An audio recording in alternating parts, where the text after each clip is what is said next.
Well, if I would be that policeman as well, hindi na balik ako'y makulong.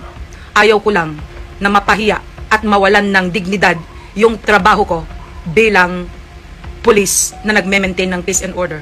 So pamamagitan ng ginawa niya, kung yun na lang ang way para mapatahimik to Maglola, then he did his thing. Oh my God, kung saan na pala nakarating yung balita tungkol doon sa pulis sa Tarlac na may pinatay na Maglola. So, tinatanong lahat, ano daw ang pakiramdam ko? Ano daw masasabi ko? Well, based on kung ano yung nakita ko ni John, puro sila against doon sa ginawa ng police. Well, noong tiningnan ko naman, saan nag-ugat? Well, at talagang tiningnan ko talaga kung ano yung pangyayari, mga ganon, talagang mga pasaway nga naman kasi yung Maglola, okay? Lalong-lalo na nung lumapit yung anak at sinabi na, my father is a policeman. So, meaning to say, mas alam nung bata na dapat igalang ang pulis, okay? At saka isa pa, ang pulis, peace and order, ang kanyang ginagampan ng trabaho.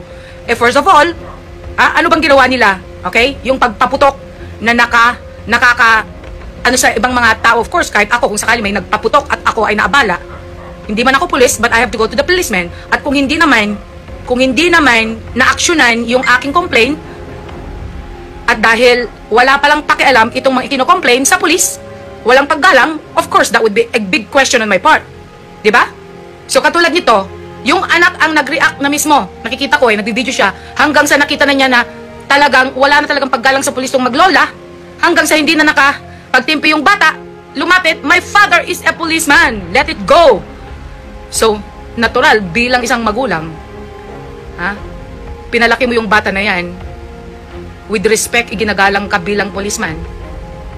Anong gagawin ko? Hayaan ko na lang ba na babastusin yung trabaho ko? Babastusin yung ginagampanan kong katungkulan bilang pulis? At hahayaan ko na lang na i-manipulate ako itong mga Maglolang ito na wala silang pakialam? Well, if I would be that policeman as well, hindi na balik ako'y makulong.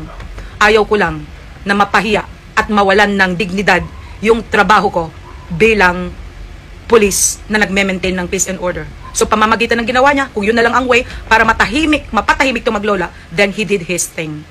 That's what I think. Diba? Ano ang dapat niyang gawin?